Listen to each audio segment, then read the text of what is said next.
Amy from a blog, A Blossoming Life, and today I'm going to go over just kind of our homestead goals for this year, for 2025.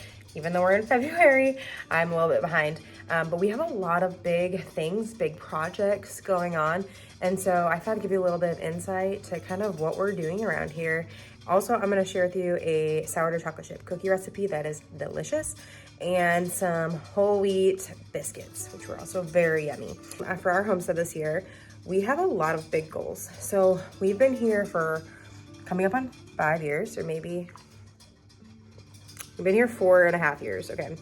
And the first year we were gung-ho, we got goats, we built our garden, we did all these things, and then we had a couple more kids. Things got kind of crazy around here, and so we ended up selling the goats when I found out I was pregnant, which was a really good thing because they were not good goats, trying to kill us all the time. They were just kind of a handful, and we just weren't really ready or prepared for them. We got our garden going, and we have kept that up for the most part. I haven't grown as much as I've wanted to. We had to scale back quite a bit because last year I had a 2-year-old and a 6-month-old at the time of gardening season, and so it was just a lot to keep up with and maintain while maintaining everything else. And so this year the kids are a little bit older. I wouldn't say they were a lot more self-sufficient because one's only going to be 3 and another one's a 1.5 years. But it makes things are a little bit easier this year, and so and things in our life have changed a little bit, and so we're gonna try to add a little bit more, and it sounds like a lot more when I actually put it on paper and when I talk about it. So first things first, one of the most important things is we are working on fencing in our entire yard. So we have almost 4 acres, and so we're working on fencing in. I would say about a half, maybe less, is fenced in. So each month we're having a new section that we're planning on doing. One thing with homesteading is there's always projects, there's always lots of things going on. And so something that makes it easier for me is just breaking it down. So, okay, this month I will be doing the back fence. I'm gonna put the T-posts in, put all of the concrete in. We had some friends come help us get the posts dug for concrete. And so just kind of breaking it down makes it a lot simpler. So in the month of January was the back fence, and we almost got there, but then we got sick for like 2 weeks. So we're gonna continue to work on that. And then the next will probably be the front fence. And this one I'm excited about because there's gonna be a front gate. I'll have less worry about the kids trying to run into the street. And also it's gonna help keep our dog in. He usually stays in our yard, but then sometimes he wanders off. The next big project is we are planning on getting animals again this year. So we have chickens right now. You know, chickens kind of like the gateway drug to homesteading, but also chickens aren't that hard. My 9-year-old is the one who takes care of them. So we are hoping to get a cow, and there's a lot, that's one other reason why we're putting in the fence, is we're hoping to get a cow, and then possibly some goats again. And that really is mostly for ivy and blackberry control, because we live in the Pacific Northwest and blackberries are basically a state weed of Oregon. We have them everywhere. They take over everything. I have been working really hard on clearing them out. They'll help keep that down. And then also my daughter's talking about wanting to get milk goats to make soap. So we shall see. We are planning on getting a dairy cow, which I'm very excited about. We have been talking about this for years. I pretty much have wanted to get dairy animals since we got married over 12 years ago. And I finally told my husband, like, I am done talking about this. Like, it was kind of one of those things that we just have to go for it. We have to do it, and like, let's do it. We're getting a dairy cow from a local dairy that we actually use, and they're amazing. They have amazing cows, and they just have too many. And so I actually offered them, like, hey, do you ever sell any? And they haven't. And so this is the first time they're gonna be selling cows. So I'm a little nervous. So I have a lot of studying to do and reading up on it. Yeah, that's the big project. People make it look really easy, but then when you start reading like feeding, what you need to feed them and when you need to feed them or take away certain feed, it's really confusing to me. So I'm gonna be doing a lot of studying and getting ready and preparing the best that I can as someone who grew up in a suburb.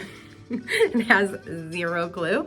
But when we get her, she will be bred and due in October. We're planning on getting her in like the end of April or May, depending on how far along we are on all of our projects that we have going on. And then she will be due in October, which should be like the perfect time. And then we plan on raising her up and probably selling. It's supposed to be a female, 99% chance it'll be a female.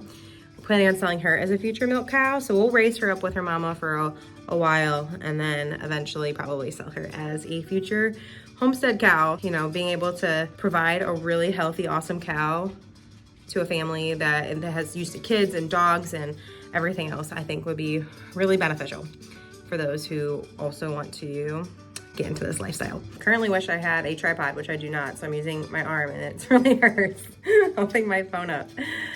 All right, let's take a little break to make some sourdough chocolate chip cookies.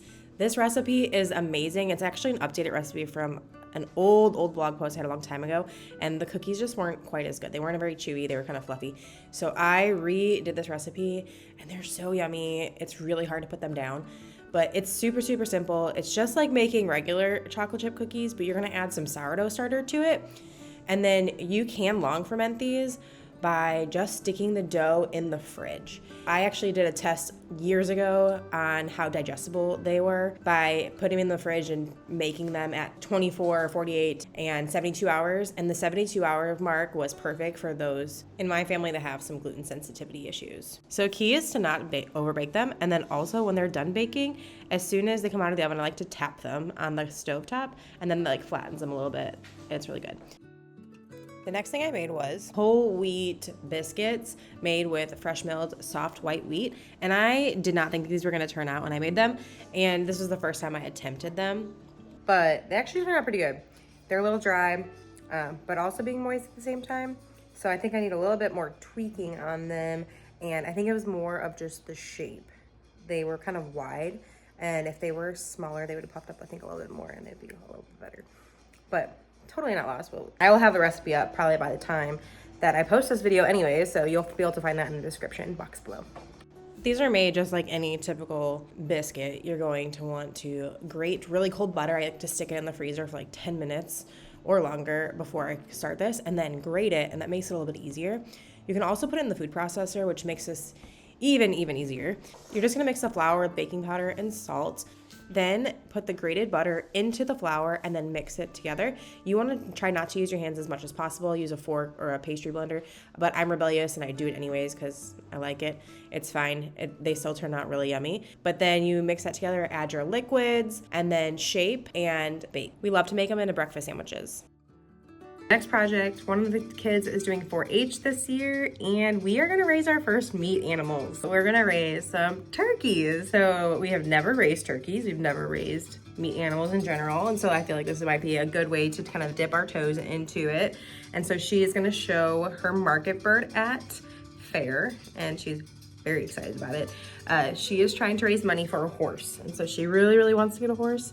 And she's hoping that she's going to be able to raise some money to buy a horse maybe next year.